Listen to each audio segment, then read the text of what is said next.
She is the original pop-punk princess. She sold over 40 million albums, and now Avril Lavigne is back with a brand new music. She joins me now from California. It is so good to see you, and congratulations on the new music. Did you do most of it during lockdown? Was that part of the whole process, I guess?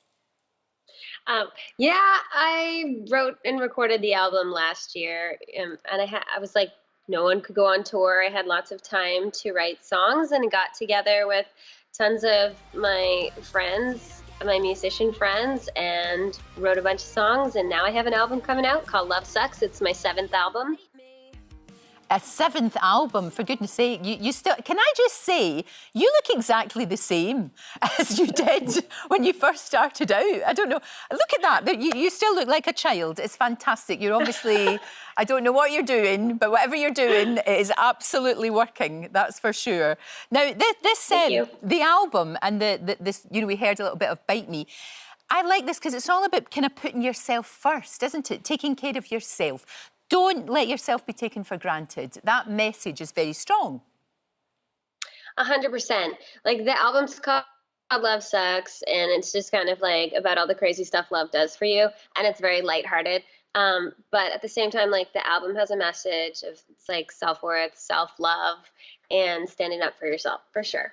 Well, exactly. And of course, you've inspired a whole generation. I mean, when you think about people like Billie Eilish, she, for example, has actually said, if it wasn't for you being such a trailblazer, she wouldn't be where she is. That must be very gratifying to hear that from new young talent that's coming through. It's crazy to hear that. It's wild. I love Billie. She's amazing. I guess what I see myself in her, like, that she was like such a young songwriter and starting out so young, writing at a young age, similar ages, and yeah, she's amazing. It's crazy to hear that. Like, I'm 20 years into my career now. Like, this year's the 20th anniversary, and yeah, I've met like tons of people, and they've said that to me, and it's like super flattering and humbling. And I never saw myself here as a 17-year-old me. 70, I can't believe you're 37. It's ridiculous. As you said, you had lots of collaborations on the album. Did you just basically sit and think, I like these are my pals, and these are people that I really like. I'll just phone them up, and they can come over, and we can make music together and have a blast? I mean, pretty much that's how it worked. I didn't even have like a record label at the time. I was just making this album. I was talking to Travis Barker, and he was like, let's write some songs together.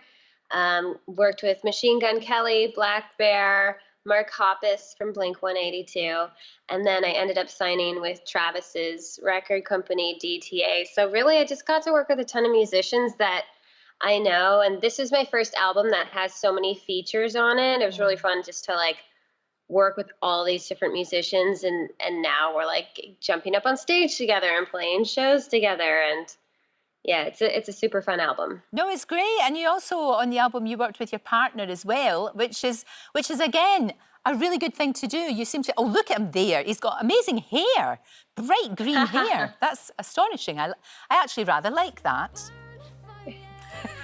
He looks good. Yes, we met in the studio, and I performed on his record with him, and then on a song called Flames, and then we ended up co-writing my entire album together, and he co-produces it as well. Oh, that's fantastic. And with somebody as a musician like you, you get each other. It's that thing of being able to get each other, isn't it? Now, we mentioned Skater Boy, of course, and tell me about the fact it might be getting turned into a film. There's going to be a movie round about it. Yeah, like my whole career, everyone's sort of brought that up to me about turning Skater Boy into a film. So during the pandemic, I had the time, and I sat down with my agents, and I'm assembling a team right now of writers and a director, and I'm developing that, turning the song into a film.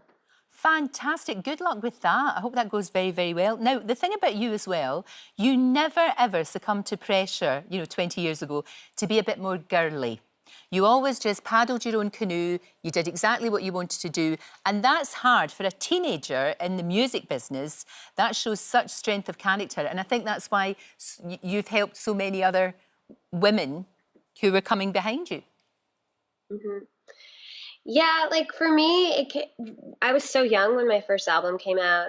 I wrote it when I was 16. It came out when I was 17.